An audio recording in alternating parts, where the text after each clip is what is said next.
Hey, greetings everybody. Gleekon here again with another episode of Lore of Warcraft coming at you. Stay a while and listen as we jump to 403 years before the Dark Portal. I feel like we've jumped forward a couple hundred years. We got some really juicy tidbits of how the Arakoa, as they've been described as this flying race, the High Arakoa, have essentially devolved, and they were throwing the outcasts into the Curse of Sethek area and creating these flightless Arakoa, the Arakoa we know, and these Arakoa in turn rediscovered Anzu and started working with him to get shadow magic, be able to go through the Shadow Veil, arcane magic, created Talon priests, and so on and so forth.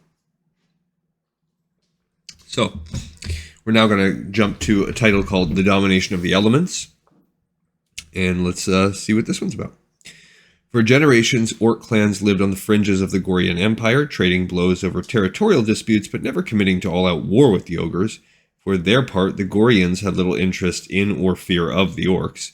The ogres focused their efforts on claiming fragments of apexis crystals and any other sources of power they could find in the world. Some orc clans sought out these artifacts too, but only because of the lavish prices ogre merchants would pay for them. Gorian sorcery had reached new heights of power and structure. The entire system of ogre rule and justice had been codified in support of magic and the wisdom of sorcerer kings called imperators. I feel like that might be something that still kind of lingers around in the High Mall and Dire Mall and stuff like that. Ogres were amused by the orcs' practice of shamanism, seeing the tradition as nothing more than quaint trickery to make the wind blow a little harder or a fire burn a little hotter. It wasn't until ogres witnessed the might of an elder shaman, turning away a flash flood that would have destroyed an orc village, that they began to understand the true power of the elements. Rather than seeking to learn this power with the same humility and awe that the orcs had, the ogres decided to take it by force. The Gorian leader of this time, Imperator Moloch, sent an army into orc territory and claimed the throne of the elements for his empire. The incursion enraged the orc shaman, but the clans themselves were not yet stirred to action. The Gorians had not engaged in wanton slaughter, they had simply driven away the orcs.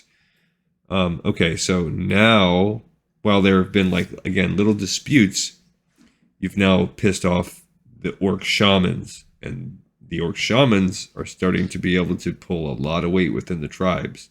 So again, this might not be war yet, but this is where the seeds of it come from.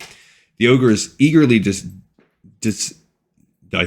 I don't know why I had such a hard, because I don't know if it's, I don't know, it's almost like desiccated. I don't know why. This is just one of those moments you have a brain fart, and that word doesn't look right to me right now. The ogres eagerly dissected the throne of the elements with their arcane spellwork, examining every inch of the site. Unbeknownst to the ogres, this land was the final resting place of Grond, the massive giant empowered by the Titan Agrimar. The Gorian sorcerers never could have imagined the mix of raw Titan and elemental power that still lingered in the ancient giant's remains, and their careless experiments were disastrous.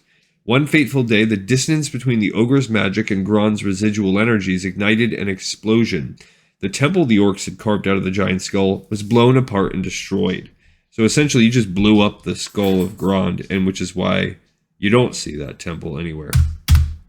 The blast killed every Gorian sorcerer inside the structure and left behind only some standing stones that remain to this day in both Warlords of Draenor and Burning Crusade.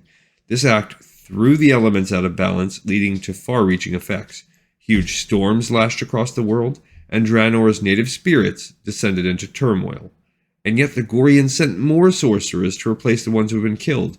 Imperator Moloch was not deterred in the slightest. He now had proof of the true power of the elements, and he was determined to claim it for himself. The tormented elementals cried out to the orc shaman for help. Finally, the clans were moved to act.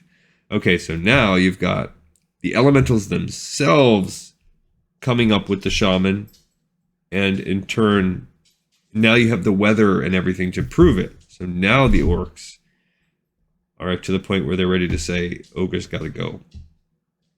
All right, I think we're going to see that unfolding over the next few episodes, because eventually you know that the ogres become subservient to the orcs. They're conquered for sure. They're at least beat.